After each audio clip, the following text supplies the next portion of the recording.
Assalamualaikum warahmatullahi wabarakatuh dan selamat pagi.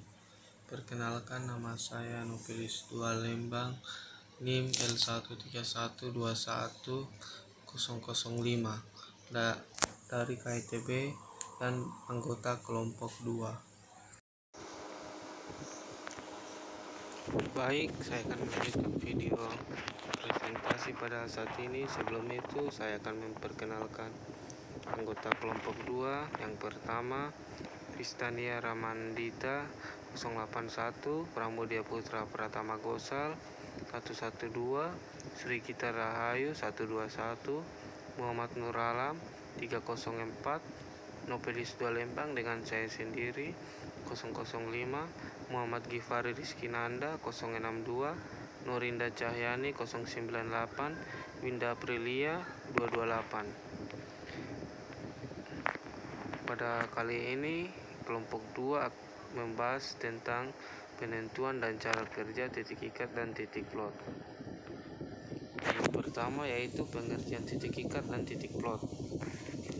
Pengertian titik ikat BM atau titik ikat adalah titik yang telah mempunyai koordinat fixen dan direpresentasikan dalam bentuk monumen atau patok di lapangan. BM sering juga disebut benchmark, titik kontrol geodesi, yang merupakan titik acuan yang dipakai dalam melakukan pengukuran atau survei topografi. Pengertian titik plot. Pengertian plot atau plotting adalah menempatkan suatu titik pada bidang koordinat dengan menggunakan koordinat X dan Y.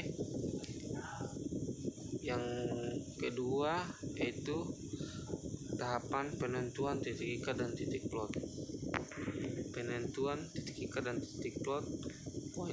Poin yang pertama yaitu petakan dan uraikan pada selembar kertas titik T1 atau starting point yang telah ditentukan dalam peta dasar, peta GeoG, peta Reprot RBI, PDTK, kawasan dan perairan dan sebagainya. Untuk memastikan posisi T1 di lapangan, sebaiknya dicek kebenarannya dan tentukan posisi T2 dari T1 atau azimut dan jarak datarnya. Poin yang kedua yaitu T2 diikatkan atau diukur posisi arah dan jarak pada setidaknya 3 buah titik saksi atau berupa pohon yang memiliki ciri khas.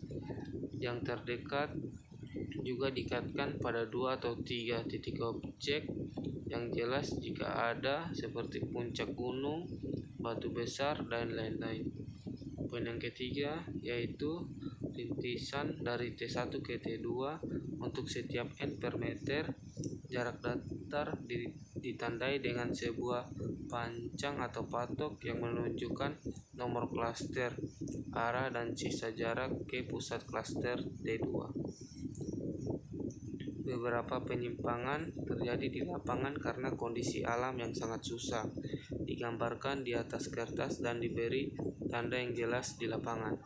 Poin yang keempat, poin terakhir, yaitu untuk lebih memastikan posisi T1 dan T2 harus digunakan GPS dalam menentukan posisi kedua titik tersebut dan dicek kembali apakah sesuai dengan koordinatnya di peta referensi yang digunakan.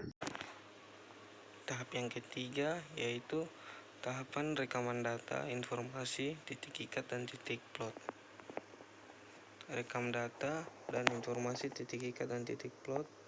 Yang pertama, tahap persiapan alat dan bahan, perangkat keras dan perangkat lunak. Yang kedua, data primer atau RAW. Yang ketiga, file RINEX 14 stasiun, IGS, BAKO, CO, CUSV, DARW, DJIG, HKWS, ISC, CFNG, KRRR, KRGG, MAYG, PNGM, PTGG, dan SOLO yang berfungsi sebagai titik ikat regional yang mengacu pada ITRF 2014.